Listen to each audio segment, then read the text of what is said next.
Good afternoon, friends. I welcome you all to this important post-budget press conference today.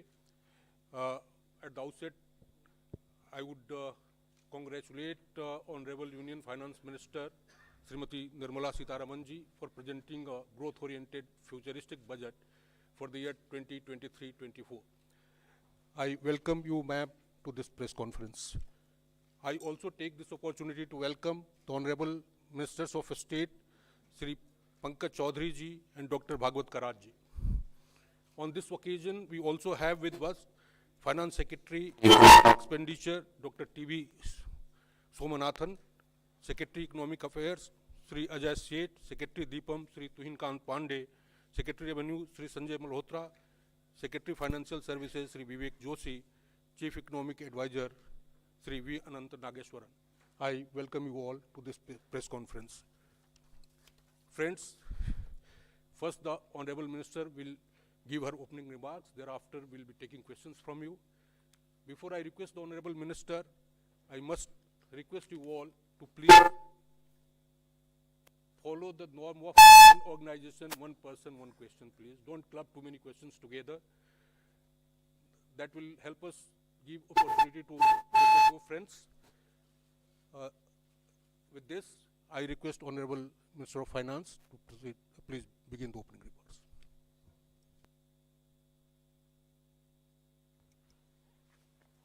Thank you.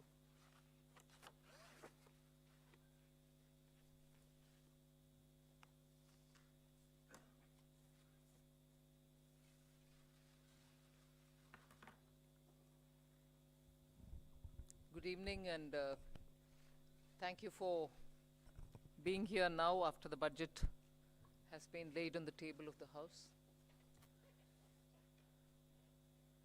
As opening remark, I'll just give a few indications of what has been highlighted in the budget. Broadly, I think the four emphasis points are on empowering women, giving a lot more attention to the SHG groups which are in the rural areas, trying to scale them up, give them the opportunity to brand and produce and also market their products in a far more scaled up and professional manner. Emphasis on tourism and training of youth for readying themselves for tourism, specific action for 50 destinations where comprehensive tourism action plans will be introduced. Then what is being called as PM Vikas, looking at Vishwakarma, people who create things, make things out of their hands using tools. In some states they are called Vishwakarmas, in some other states some castes are referred to as Vishwakarma, but what we mean here is to cover all those artisans and craftspeople who do things with their hands using some tools, so not specifically only to some particular communities, but to all who create the soft power of India through their craftsmanship. Then the four is green growth, the fourth one, which is in every sphere of life, we have policy interventions and enabling provisions made so that India moves fast on the transition to renewable energy, the investments made for hydrogen mission, renewable energy transitional facilities which we need, natural gas, and also looking at biogas, also evacuation of power from renewable energy sources located in Ladakh to the rest of the country. So those are four highlights which I'd like you to go back to see the scale in which we are approaching these issues and the impact that it will have on large sections of India's population. Then, of course, I gave 7 priorities, which began with talking about inclusive growth, investments in infrastructure, also reaching the last mile so that those who are still left without a house or a sanitary facility or a road which is reaching them, and so on. So the last mile, reaching the last mile for those who desperately need that kind of a link are all being covered.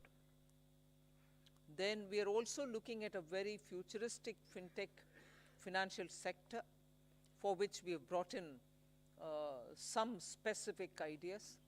We are looking at also improving the industrialization of this country, where people will be trained for Industrial Revolution 4.0, which means they're going to be trained for AI, IoT, using Web3 in other words. So training manpower to ready themselves for industries which are rapidly becoming industrialized in the Web3 context. Then digital economy, unleashing the digital power of India in various walks of life, setting up an artificial intelligence research center, center for excellence. So all these are in part A. There's a lot of increase in the agriculture credit availability, 20 lakhs being made available for agriculture credit. Also a sub-scheme under the PM Matsya Sampada Yojana, making sure that people living in the coastal areas are going to benefit from it, fishermen are going to benefit from it. Now, if largely the part A has looked at these, part B has aimed at rationalizing the customs duties, also making sure personal income tax, after a very long time, has had substantial changes which will benefit the middle class.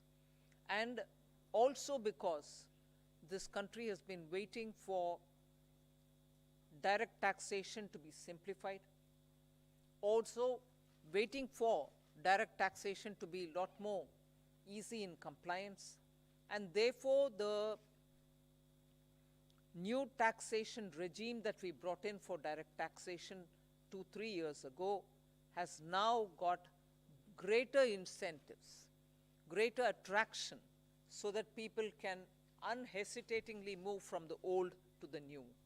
Of course, we are not compelling anybody. Those who want to remain in old can still remain there for enough justifications that they can have.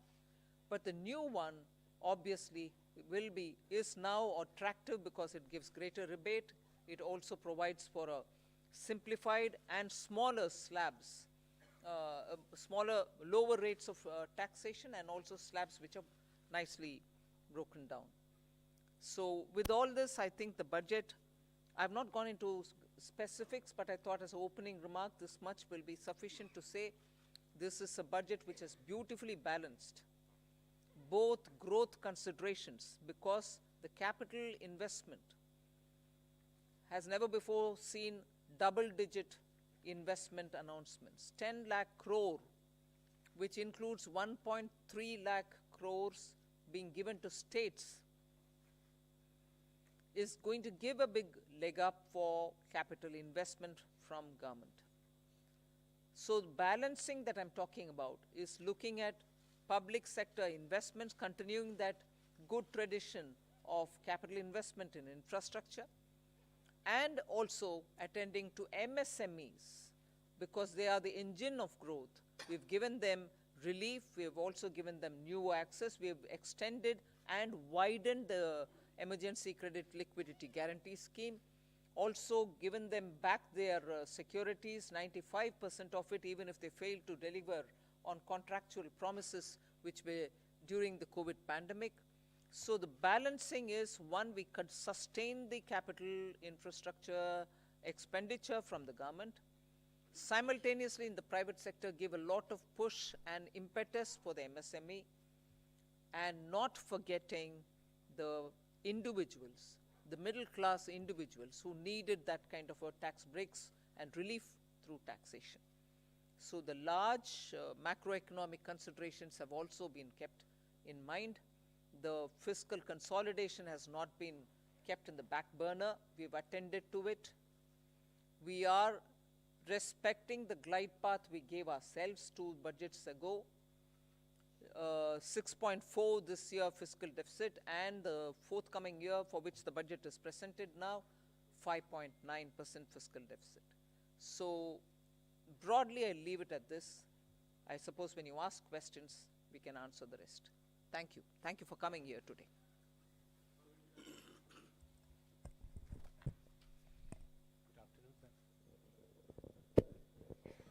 Good afternoon, ma'am. Shishir here from Hindu Business Line.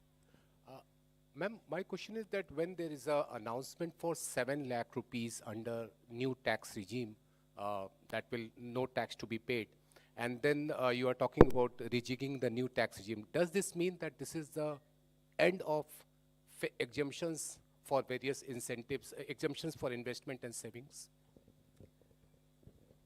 Well, I've already addressed this, I think. We want to make the new tax regime, which is without exemptions, attractive enough for people to think that this will be the best option. So make the compliance a burdensome exercise. If rates are so low, you're going to benefit net by gained farm would have resulted in probably net amount being the same. So we made this a lot more attractive. But if there are people who still think that being in the exemption regime, which is the old regime, benefits them, they're welcome to continue where they want. But yes, the ultimate attractive, and that is why we've come up with this.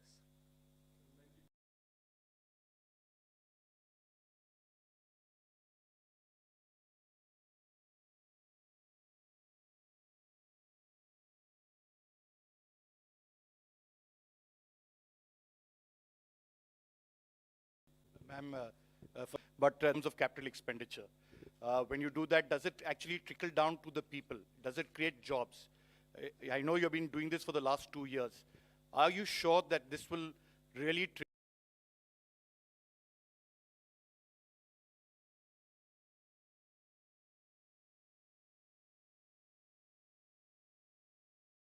trigger people? You haven't really touched about it, but you have had the letter from RBI.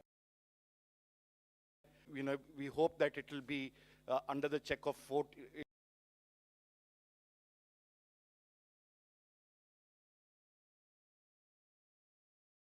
You know, answer to both these points.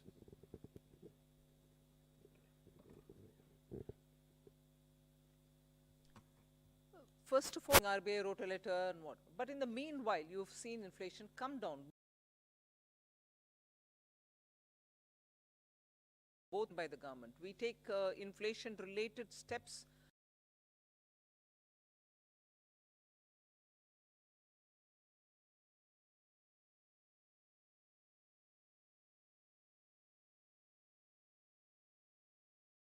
Looking the other way while it is changing up and down.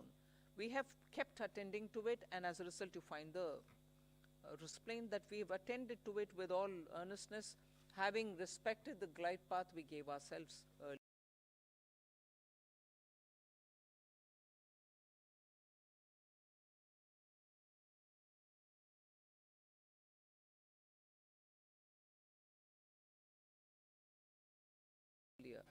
Yeah. You may want. I would have appreciated if you asked me, you said something in the BE, but you have not really exhausted what you put forth. You've not received. I would have been happy to answer if that were to be the case. But you're asking me a question about, in the sense you are implying that we have fully utilized what has been kept for capital investment. Therefore, it makes me feel odd that you're asking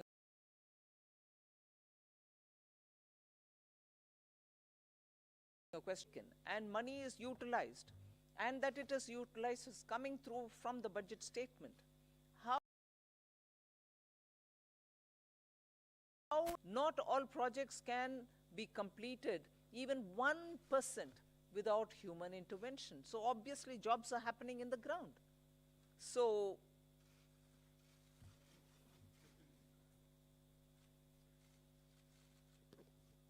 Ma'am, I want to ask you, ma'am here.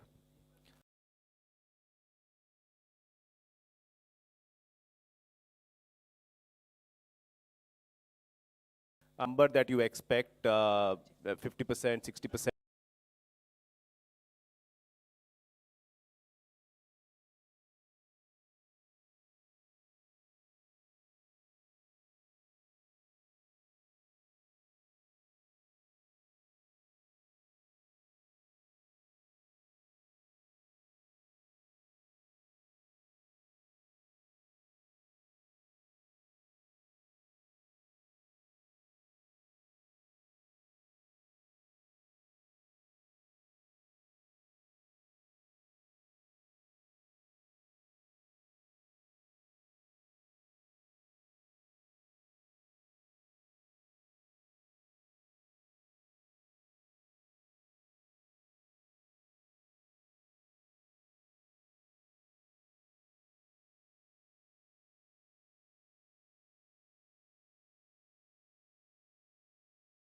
question on the exemption-less regime, let me say that tax regime that we got, 60% is actually coming from the exemption-free tax regime.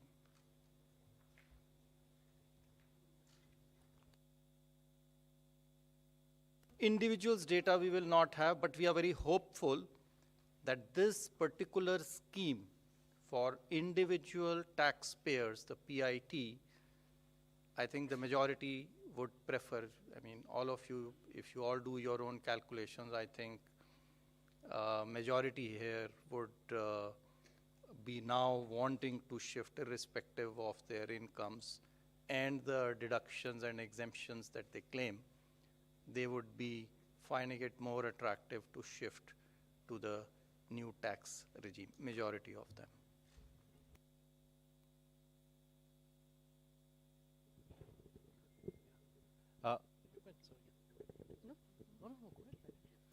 Ma'am, very good afternoon.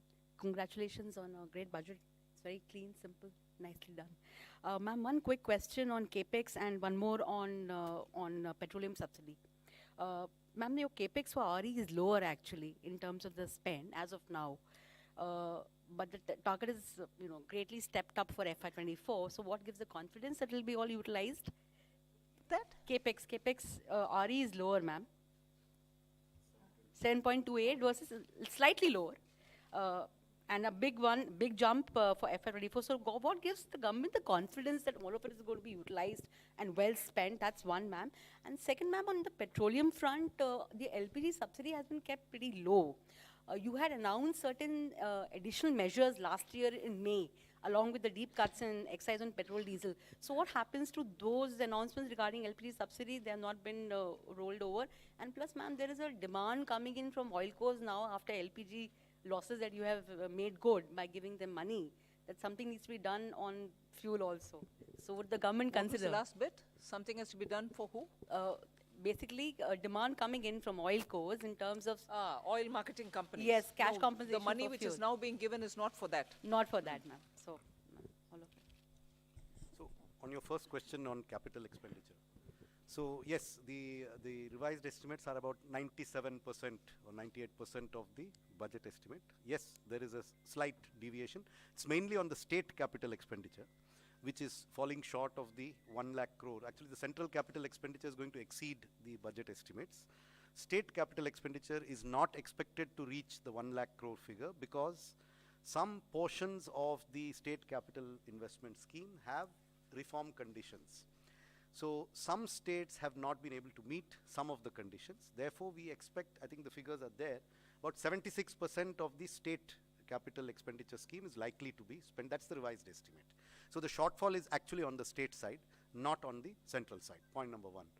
What gives you the confidence for next year? I think if you look at the allocations that have been made, they've made in actually the increments are in 4 clear areas.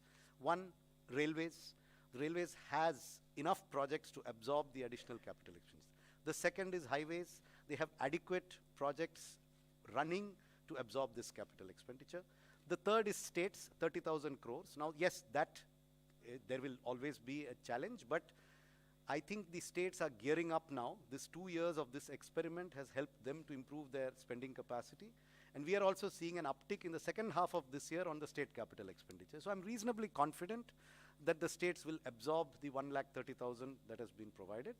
And the other big item on the central side is the petroleum capital expenditure, which is for retrofitting of refineries to meet emission standards and pollution standards, and partly for augmenting our strategic reserves.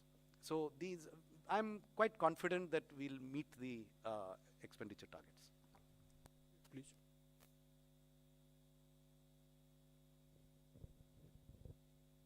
Tarun Sharma from Zee business. Ma'am, जो disinvestment का जो target है वो 65,000 से 50,000 किया है और next year का 51,000 किया है।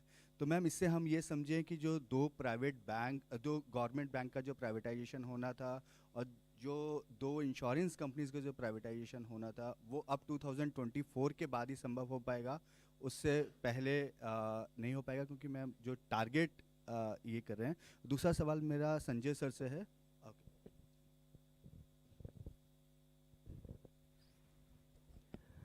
जैसा कि आपको विदित है कि डिसइन्वेस्टमेंट तो मार्केट कंडीशंस और कई चीज़ों से निर्भर करता है, तो उस हिसाब से जो प्रैक्टिकल और प्रूडेंट टारगेट है वो रखा गया है।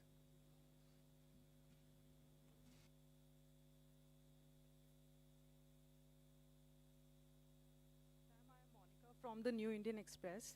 Ma'am, what was the need to lower effective tax rate for high income group at this point in time? And also tax collection at source has been increased from 5% to 20% or on overseas tour package. So what is the reason behind this massive increase? See, the tour packages are generally taken by people whose effective tax rate is certainly more than 30%.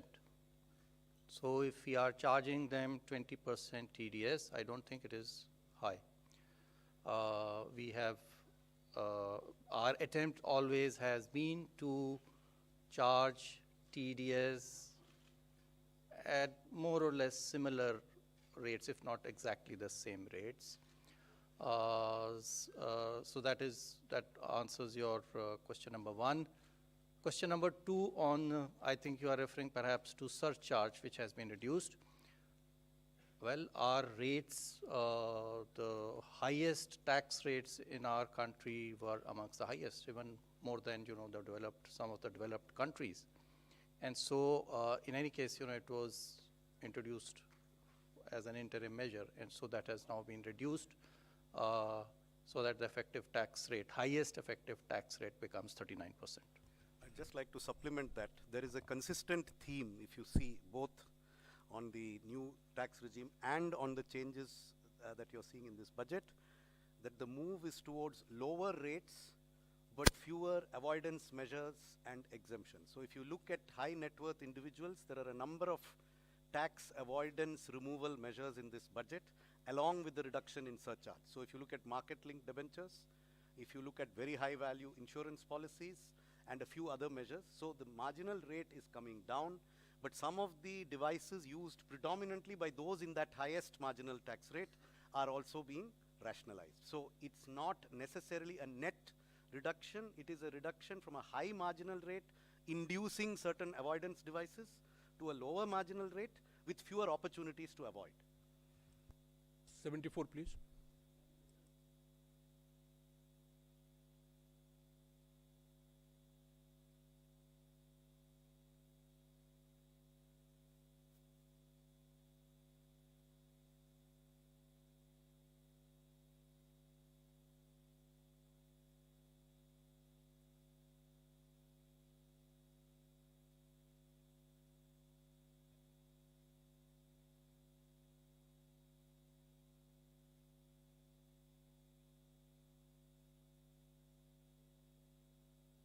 One's mind being part of a political party.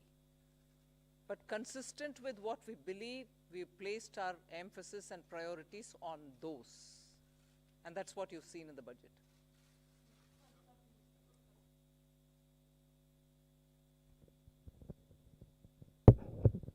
Madam मेरा सवाल है आपसे। मैं संजय शर्मा हूं लोकमत अखबार से। Madam आपके budget में विपक्ष की तरफ से कोई ज़्यादा प्रतिक्रिया नहीं आई है, लेकिन इस बजट से महिलाओं को काफ़ी उम्मीदें थी।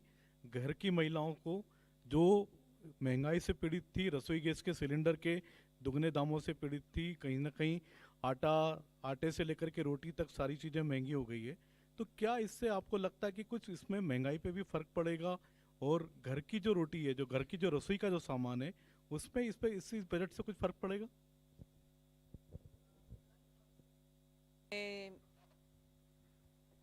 गवर्नमेंट का निर्णय को देखे होंगे कि गेहूं के लिए मार्केट में रिलीज करने के लिए आदेश हुआ है, जिससे गेहूं के दाम कम होने के इतना क्लियर इंडिकेशन है, जिससे सीधा घर में रसोई में फर्क पड़ेगा ही पड़ेगा। सो उसको आप बोलना नहीं है, ये नहीं है कि मैं उसके ऊपर कुछ बजट में नहीं बोले, मगर बजट से बोलने से पहले एक्शन ही हो गया है ना। कि घर की रसोई के लिए, गेहूं आटा के लिए मार्केट में रिलीज करने के लिए निर्णय सरकार ऑलरेडी कर चुकी है। एक मिनट। साथ ही साथ जो है महिला जो है वो भी एक परिवार का सदस्य है, तो जो रिलीफ जो इतना टैक्स पर्सनल इनकम टैक्स में दिया गया है वो भी परिवार के पास में और महिला के पास में आएगा, उसके हाथ में आएगा, जिससे वो अपना घर का खर्चा चला सकती है। सो वो भी एक महिला के लिए, हमें नहीं देखना चाहिए कि महिला के लिए नहीं है, वो भी महिला के लिए एक बेनिफिट है। गेहूं पुरुषों के लिए भी है और महिला के लिए टैक्स भी है। Hi, ma'am. Meghna Mittal from ET Now. The fiscal glide path that you have given is 4.5% by 2025-26, which may be considered slightly bold. But does it also indicate your confidence in continuing tax buoyancy in the coming years? Somnathan has already answered it. Yes, tax buoyancy, as you saw even yesterday, GST collection figures have come. Direct taxation buoyancy is also observed in the current year. That is one thing. I think to the credit of this team, there's been a very robust management of macroeconomics. That certainly bears a impact. So all of us might talk about this particular step or that particular step, but I think together, revenue, expenditure, disinvestment, banking, all of us together have worked in such a way that where you can earn more through tax avoidance related measures, and similarly where you can bring in more people into the tax net, you are taking steps. Similarly, prudent ways of effective expenditure without cutting down expenditure, committed expenditure or other expenditure, are all ways in which you're making money mean more. And for every rupee that you spend, you get a better set of returns. So I think efficient management also has a very big role to play here. I just wanted to add to your question. The estimates in the budget, the revenue estimates in the budget, do not assume a buoyancy greater than 1 for the coming financial year. It assumes a buoyancy of 1. Gross taxes are expected to grow by the same 10.5% by which we have estimated the GDP to grow, which is slightly lower than the figure implied by the economic survey. And therefore, we are assuming only a buoyancy of 1. But if the experience of this year is repeated next year, then it may in fact be more than 1. But we have taken a conservative assumption. And I think the very fact that the commitment to 4.5% was reiterated word by word in this budget gives you an indication that we feel that we have the means and the ability to reach that target by 2025-26. I would also point out that many of our expenditure increases are on discretionary spends. We have kept a very tight lid on the irreducible types of expenditure, and therefore there is room in the budget, both on the revenue side and on the expenditure side, for us to reach that fiscal deficit target by 2025-26. And it is not likely that the finance minister has reiterated it in parliament today. Ma'am, Timsi Jaipuria from CNBC TV 18. Ma'am, I have two questions. Firstly, on the TDS reforms, you've come out with two specific reforms. For one, 20% TDS on foreign investments. Why has this been introduced? Is it to curb the flight of capital or investments which was going outside the country? And secondly, on students who are going outside to study, on that also the TDS has come, there's a 5% that has been levied, or it has been reduced. There is no change on education, or absolutely not. That's wrong. Your facts are wrong. But what happens to the amount that one spends in staying there as a student? First correct the thing which you've said, because yours is a very powerful voice, and that can spread among your dosts, and that can go out. No change has been made for education or health purpose, LRS. Please, I hope my voice is audible much more than Timsi's. Thank you for correcting me, ma'am, but on the foreign capital, on the foreign investment, the TDS of 20%, if you could I already explain answered the your, rationale. I think this question was asked and I already answered it to say that for those categories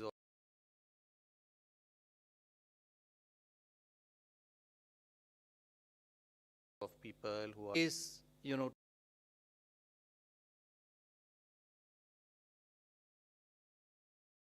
to pay for the tax. And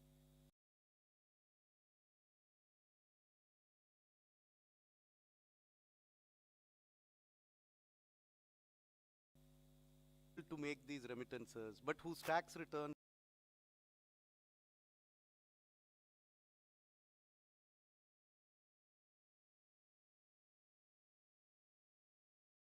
are if you don't collect the tax, at least if you are able to make remittances to invest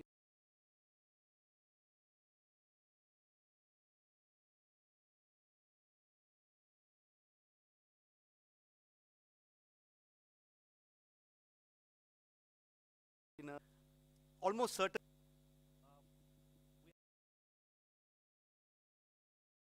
lot of public investment and private consumption. Are you still happy with the private investment? Are you still expecting it to grow? Or do you think for the moment it is only public investment that will go on? Hi, yesterday in the press conference, we answered this question and we also had a slide up there in the presentation we made yesterday that private capital investment has been improving every year in the last 3 years.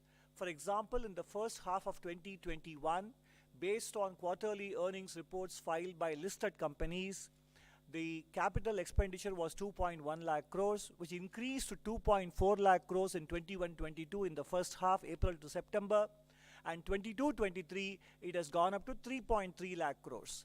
And then you look at the RBI survey on capacity utilization and investment spending plans of the respondents, there is a very clear sign that many private sector companies are looking to enhance their capital expenditure. So both in terms of intent and in terms of actual spend, private capital investment is showing very clear signs of revival. Thank you.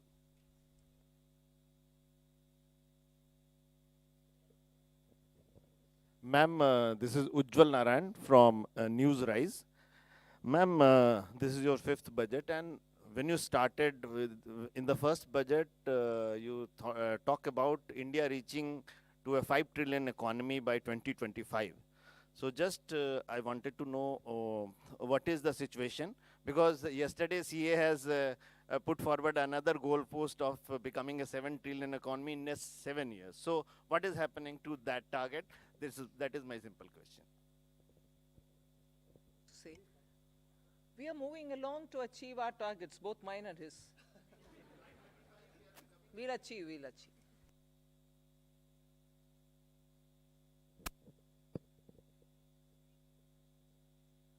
Good afternoon, ma'am. This is Chetan from India Today Group.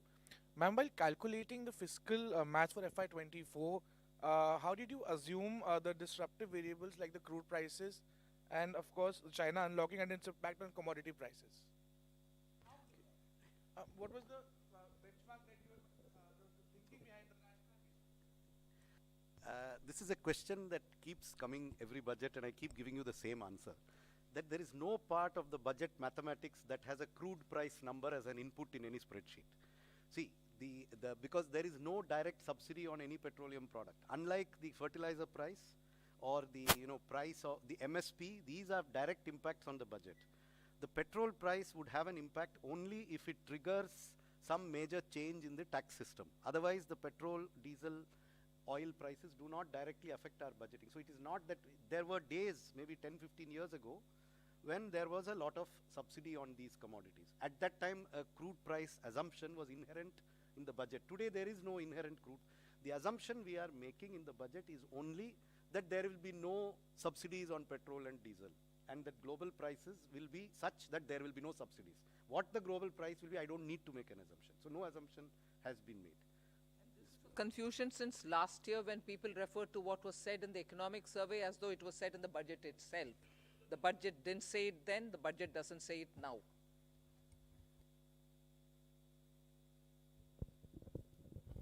मैं आमिर हूँ news nation से।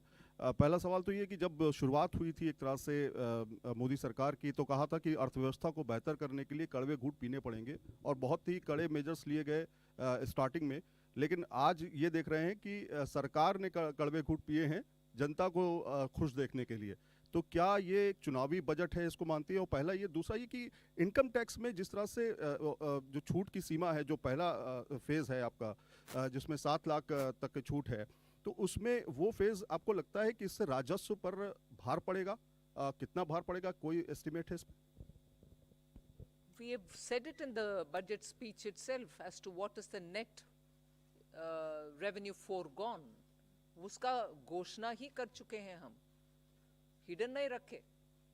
So वो आ गया है 35,000? 35,000 Direct taxes 37,000 crore, indirect taxes 1,000 crore, additional revenue through indirect taxation measures 3,000 crores, and so net is 35,000 crore.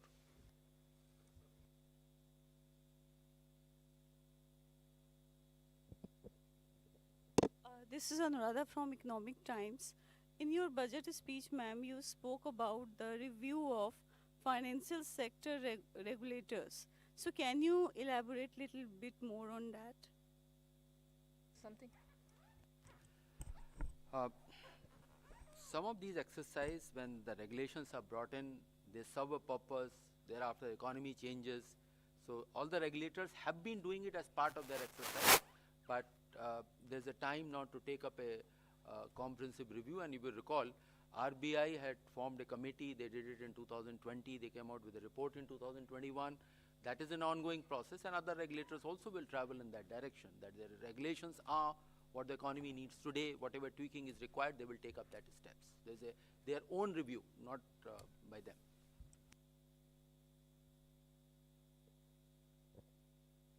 Ma'am, congratulations on your penultimate budget. And ma'am, am I audible, ma'am? Congratulations on last full budget, and I just wanted to understand, you have mentioned, alluded to Banking Regulation Act Amendment and Banking Companies Act Amendment. Is it an indication that this year we'll see privatization on that front, public sector banking front? And if you could also throw some light on what kind of amendment it will undertake, apart from, allowing public sector bank for privatization. These measures are for improving the governance of the boards and then investors protection, etc. These are not to do with any disinvestment or the privatization measures. These are the different set of measures. Over a period of time, the things have changed, and the Banking Regulation Act also fall in line, or not fall in line, has to be aligned with the present day needs, what the directors are, who can be there, what their terms are going to be. So those kind of amendments are there, and one component, of course, is on the investors' protection areas as well.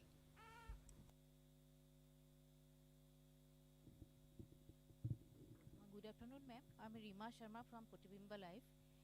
My question,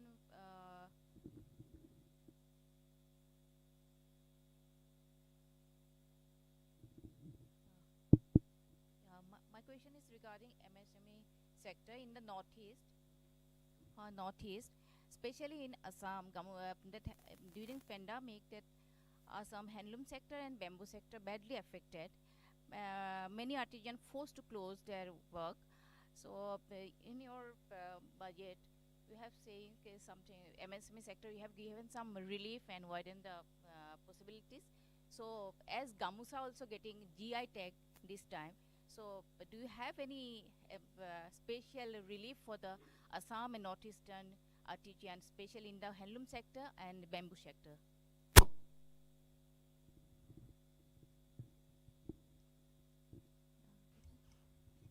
In the last year's budget itself, I think for sustaining livelihoods and also making sure that the northeast livelihoods are attended to, we came up with a specific program called PM Divine for the development of Northeast. And that was executed through the Northeastern Council. So that program continues, and that will take care of livelihood related, whether it is in the weavers or in any other such community. But after getting the GI tag in the Gamusha, do you have any special package for the encourage to the handloom sector? So that is something which the state government will have to tag along with the existing programs, either through the handicrafts program, the artisan and other things that we're coming up with, for which the rules will come out. Either they can use it, or the textile ministries. I'm sure they can always find out from the textile ministry for GI tagged Gamusha. They can ask for a dispensation. So this is possible, but that is for the state government to interact with the respective ministries. Can you little bit elaborate what kind of I can't relief you have elaborate more, given? ma'am. You What should kind of ask the state government to deal with it for the respective ministry. In your budget relief, what kind of relief you have given? Can you little bit elaborate it? In my budget relief, The MSME sector. for MSME or for Gamusha or for GI, what are you asking? I'll send you some information, ma'am. Let's move on with other questions. Good evening, ma'am. Arup from Business Standard. Ma'am, in this year's fiscal policy statement also you're speaking about unprecedented global headwinds and challenges. And again, you have not given forecast for the two succeeding years, in this case FY 24-25 and 25-26, although you have an internal consolidation roadmap. So are we going to see this as a new normal where you're not amending the FRBM Act again, and you're not giving two succeeding years forecast, but you will continue having an internal roadmap? Yeah. Yeah, but you're not amending for the third consecutive year, you're not amending the FRBM Act, and you're not giving two succeeding years targets. Yeah, but we have given a glide path, and we are every budget stating whether we are aligning with the glide path given or not, right? So that pandemic was the new normal for 2 years, hasn't it been?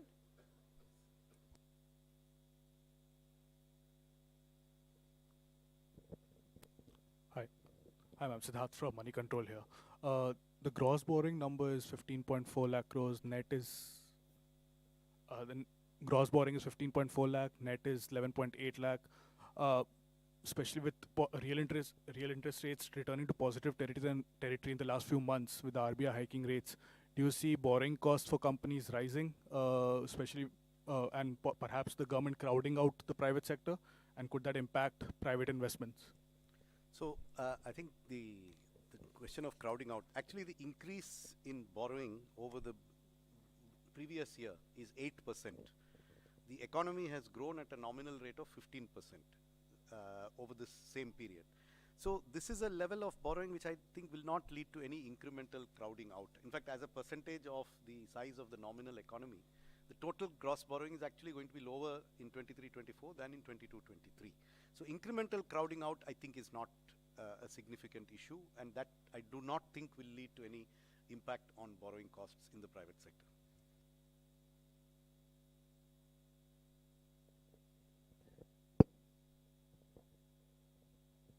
This is reiterating that point that the required borrowings for the next year are of the same order what they are in the current year.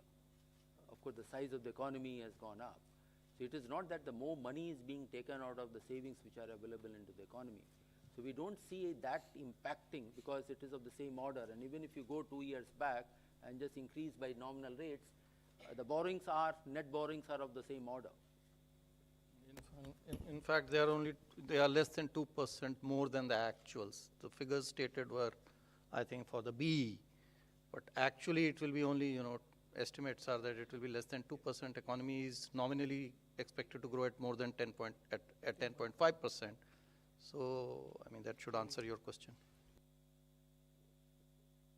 Ma'am, Ishwarya Paliwal from India Today. Ma'am, opposition parties have been calling this Nil Batta Sannata not good enough budget. Your comments? I don't follow your Hindi. Would you say that again? Ma'am, they said not good enough.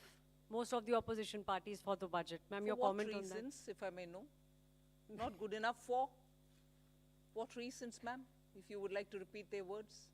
They have said, ma'am, most of the No, political I'm parties. saying if you could please repeat their words and say not good enough, for what reasons per se? They said nothing for the. They said nothing much for the middle class. Most of the this is what those parties. Ma'am, do you believe India will remain a bright spot, ma'am? Please do. Agle mein kya? Next question, please.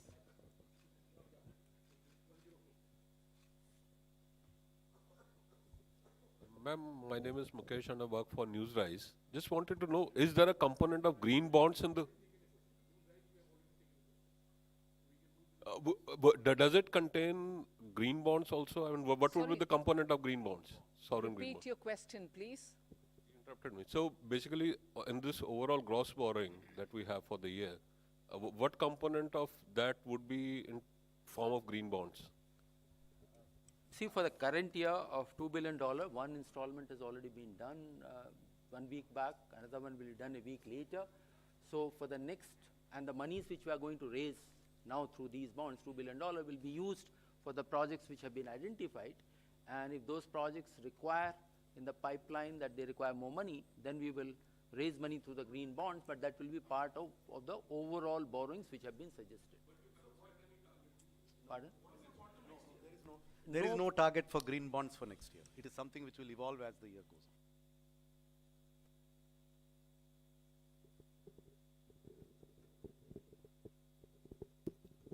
on. Ma'am, this is Primangshu from Anandabajar Patrika. You have said that your capital expenditure has reached 10 lakh crore, but the interest payment expenditure has also reached 10 lakh crore. And the interest payment burden, it is almost 40% of the revenue received. So do you think it is a matter of concern for? It is always desirable for a government to have its interest payments as low as possible. But you are aware of the reasons for which government had to borrow a lot over the last 3 years. And all that I can say is the borrowings have been used very constructively towards growth-inducing investments and have not been frittered away on unproductive expenditure. Therefore, if the economy keeps growing at the rate that it has started to grow at now, then this is unlikely to be an unsustainable debt burden.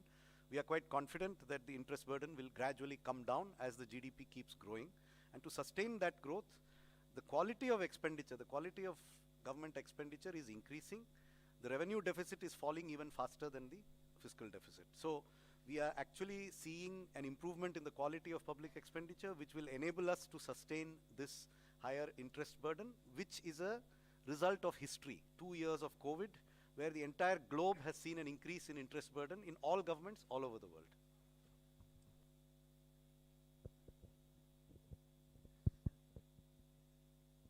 Good afternoon, ma'am. This is Karishma here from Business Today Television. Congratulations to you and everybody for yet another successful budget. Ma'am, you did talk about simplification of the tax regime. So my question is on the capital gains tax regime that was also expected. It was not a part of the budget announcement, but it's expected that a simplification could be done in the coming months. Is that something on the cards? And also, ma'am, secondly, no big bang announcements on cryptocurrency in this budget. What is the kind of update with the consultation paper that had to be submitted also to the FSDC? For your question, first question, I have no answer because it's your expectation. You kept about it for the last few months and then you want me to answer on that? Oh, have they been? They've not told me about it. No.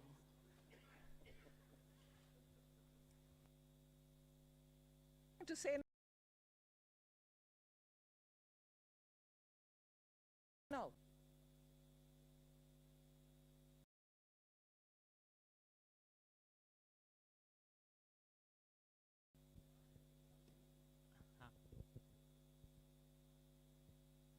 Ma'am मैं आलोक CNBC आवाज़ से हूँ sir. Ma'am मेरा सवाल ये है कि जो TDS को लेकर क्लैरिफिकेशन आई हैं और उसमें ख़ास तौर से जो 10,000 का जो थ्रेशोल्ड लिमिट है कई सारी चीज़ों पर ख़त्म कर दिया गया है, ख़ास तौर से ऑनलाइन गेमिंग को लेकर। इसके पीछे क्या रीज़न है? ऑनलाइन गेमिंग को लेकर अभी भी क्या सरकार काफ़ी कॉन्शियस है या ऐसा लग रहा है कि अभी भी टैक्स लीकेज है वहाँ से? या बाकी चीज़ों पर भी जो ख़त्म किया गया है ये TDS के लिए जो 10,000 का एग्जाम्पशन, उसके पीछे क्या रीज़न है? देखिए, TDS जो ऑनलाइन गेमिंग पे है, अभी प्रत्येक विनिंग के ऊपर में था, लेकिन जो ऑनलाइन गेम्स हैं वो कई सारे गेम्स मिला करके एक सेशन बनता है। एक गेम कोई नहीं खेलता है, कई सारे गेम्स जो हैं एक साथ खेलते हैं। तो इसलिए जो TDS अब लागू होगा वो समस्त गेम्स पे सामूहिक रूप से जब नेट जो विनिंग होगा, जो वो अपने पैसा जो उनका जो एक अकाउंट में से वो निकालेगा, तभी उसके ऊपर में देखा जाएगा कि कितना उसने प्रॉफिट कमाया है, कितना उसका विनिंग हुआ है। उसके ऊपर में टैक्स जो है लगेगा और उसी के ऊपर में TDS भी लगेगा। और यदि वो 10,000 रुपये से अधिक है तो TDS पहले लगता था, अब वो 10,000 की लिमिट हमने हटा दी। तो लिमिट तो हटा दिया है, लेकिन ग्रॉस पे लगेगा और नेट पे लगेगा और प्रत्येक विनिंग के ऊपर में नहीं लगेगा। ये हमने बदलाव किया है। So 2 changes have been made. One is that the taxation will be on the net winnings, because in online games generally you play a series of games over days. You don't play it, just one game and, like, you would be doing, say, race horsing would be, maybe once in a while. But this is over a period of time. So whatever are the net winnings, when you take that money from your account that you have made with the online gaming platform, the tax will be on that. So this is one change. The other change is that the TDS previously was on each winning, irrespective of the amount, on 10,000 and more. If the winning is 10,000 and more, so some of the online gaming companies were keeping winnings lower than 10,000, say 9,999. So that we have removed. So there is no now threshold on TDS. That is the second change.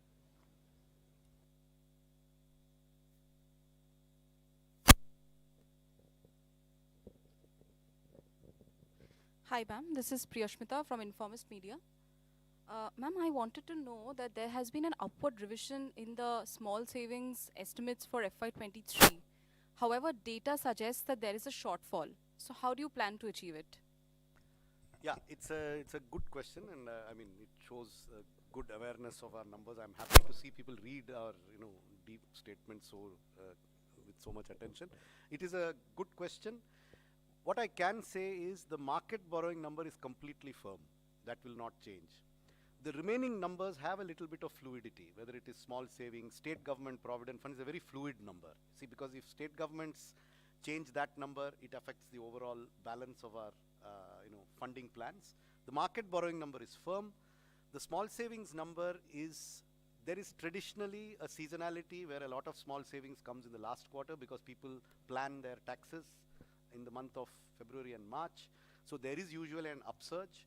Will it reach this number or not? You see, these numbers are subject to a number of assumptions. But we are confident that in aggregate, the other sources except market borrowing, the aggregate of them will be close to what we have estimated. And therefore, I don't think this will have any impact on markets. Now, in terms of small savings, again, the date from which these new schemes come into operation is yet to be decided. So there are a number of factors on which the small savings number could fluctuate. But I repeat, it will not affect the market borrowing numbers. No, she's talking about FY22-23 is my impression. Current financial year. Yes, I'm also talking about that. Again, the next year, 14 months before the end of the year, I cannot be firm on next year's numbers, but they are as firm as we can make them 14 months ahead of time.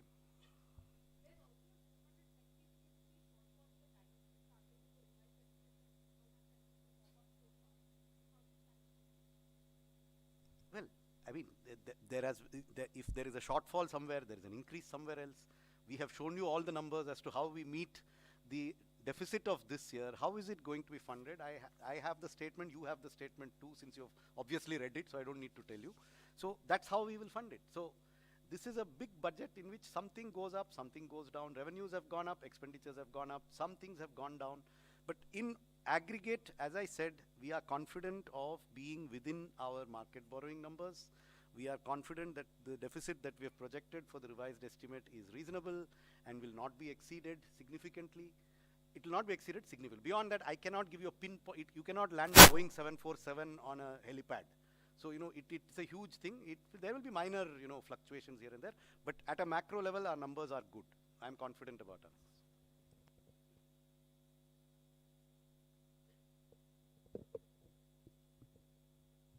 Ma'am नमस्कार, मेरा नाम महावीर सिंह है, freelancing करता हूँ।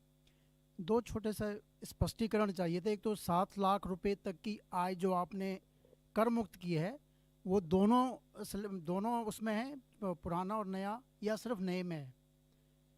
Okay.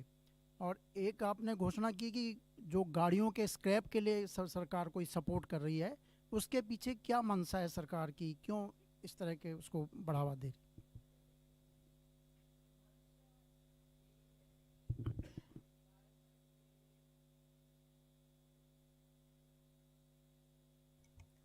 मंशा यही है कि एनवायरनमेंट के लिए पुराना गाड़ी को हटाना चाहिए, मगर वैसे बिना इंसेंटिव हटाना भी मुश्किल है, क्योंकि लोगों को लगेगा कि हटाने में से मुझे क्या फ़ायदा है। सो इंसेंटिवाइज करना उसके लिए।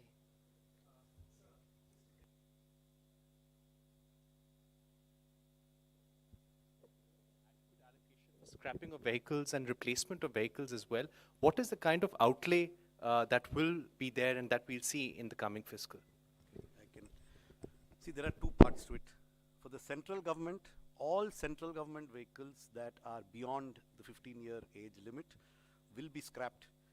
Those of them that need to be replaced will be replaced. This money is provided for in different departmental budgets because it is not a macro number that is planned centrally. The number is significant. It exceeds 1,000 crores. What it exactly is, I also don't know. I'd have to add it up from several books. For state governments, we are making this part of the scheme for state capital investment. If they need to replace old state government vehicles, then that support will come from this scheme. And they have to meet certain conditions on meeting the national scrapping policy. The aim is to get rid of polluting old vehicles in the government sector.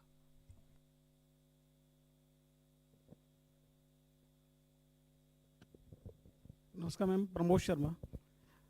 Ma'am, प्रधानमंत्री जी का नारा है कि local for vocal, लेकिन जो online platform है, फ्लिपकार्ट और Amazon, इनके चलते जो छोटे छोटे दुकानदार हैं उनका कारोबार प्रभावित हो रहा है। तो सरकार की कोई ऐसी योजना है कि फ्लिपकार्ट और अमेजन से भी सरकार को कुछ नहीं मिल रहा है टैक्स जो मिलना चाहिए, तो ऐसा कुछ इन पे कुछ लगाने का जो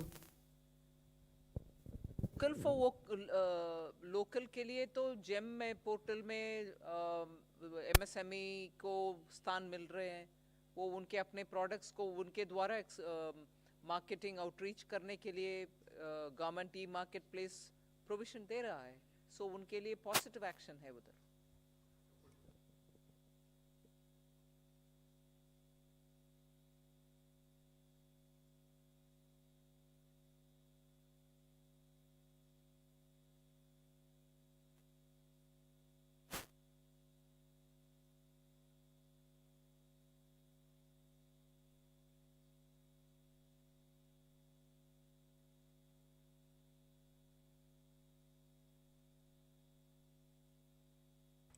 Precise numbers I don't have at this point of time, but the scheme is that if there's an arbitration award which has already happened, either of the party, either a government department or a government undertaking has challenged it, or the contractor has challenged it, and that arbitration award is being contested in any court, then depending upon the level of the dispute, a settlement can be reached between the two parties so as to reduce the amount of litigation which will be there. Yeah, it will be a voluntary, see, it is voluntary. Any dispute can be settled out of court by both parties. Traditionally, there are difficulties for government to take a discretionary decision on settling a dispute. So this will be a standardized set of terms depending on the nature of dispute and the level at which the dispute has been settled, or has been where there's an arbitration award, where there's a court award, where there's a Supreme Court award. There are different levels at which there is certainty or uncertainty. We will be coming out with a draft scheme which will be put out for consultation very shortly from the Department of Expenditure. So, no, it is only for domestic. Only domestic disputes. It will not cover international arbitrations or international cases. Definitely not.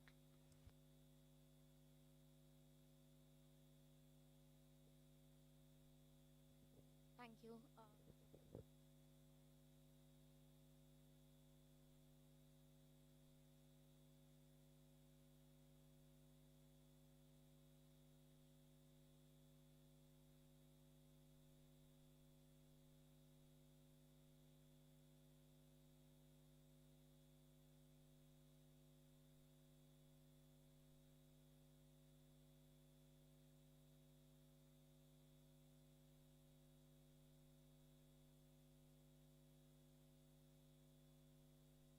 Want both of them to answer for each economic survey from his school of thought and us from our school of thought?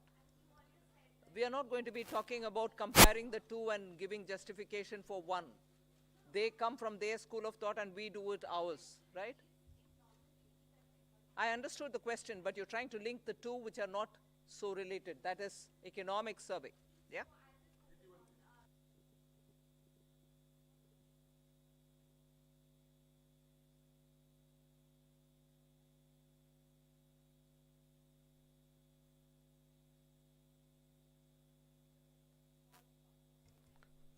That is exactly what I mean. The dated security figure will not change regardless of changes in the other figures. That's your second question. On the first question of 10.5, remember there's a difference between an estimate in an economic survey which is given for general guidance and a budget which has to be used to fund expenditure. So we have to have numbers which are at a higher level of probability of being exceeded than the economic survey. So therefore, our number of 10.5 could come from any combination of inflation and real growth. We are expecting nominal growth to be at least 10.5%. That's the basis on which the budget is presented. Now that can come from multiple combinations. I cannot tell you that it will be 6 and 4.5, or will it be 6.5 and 4, or will it be 7 and 3.5, or will it be 5.5? I mean, these are all, we are reasonably confident that we will exceed 10.5% nominal growth for the purposes of estimating our revenues, which is why we use that estimate.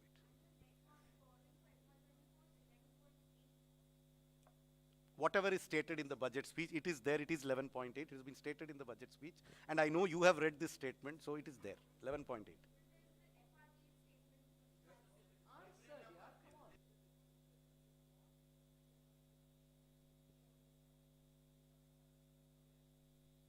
Good afternoon, ma'am. I am Nikun Johari from Reuters. You said that there'll be changes to improve governance for banks. So will there also be changes to the Bank Nationalization Act that will enable you to privatize 2 banks that you'd announced earlier? And also, ma'am, is there a concern for the government? Our markets have fallen last few days because of decline in Adani Group stocks. So is that a concern for the government, because retail investors have also been impacted significantly because of this? I had answered that question earlier, that the proposed amendments have nothing to do with disinvestment or privatization of the bank. That is a separate chapter. As far as the second question is concerned, we in the government don't comment upon the issues relating with a particular company.